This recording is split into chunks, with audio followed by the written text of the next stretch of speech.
и едно отношение. Ти дори нито един път не седна и не каза: майка ми, това е моята жена, ти няма да говориш така, ти няма да правиш така с нея. Аз съм я избрал. Може да е най-голяма боклук, може да е такава, може да е онакава, но това е моята жена. Аз съм избрал да живея с нея.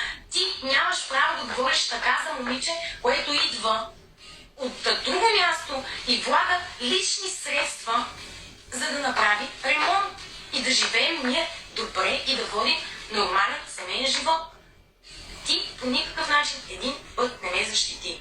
И всичките тези неща съм ги преглъщала с времето и в годините, но просто когато ти дори Сандев не си направи труда, когато ми предложи брак, да отидем аз и ти при моите родители, да говориш ти с баща ми, да седнете по на една салата, ракия или каквото си решил и да кажеш: даваш ли ми Стела за жена, искам да взема ръката. Така е редно и така се прави. Така е редно. Да, това са традиции. Да, за някои хора може да са отживелица. Но точно заради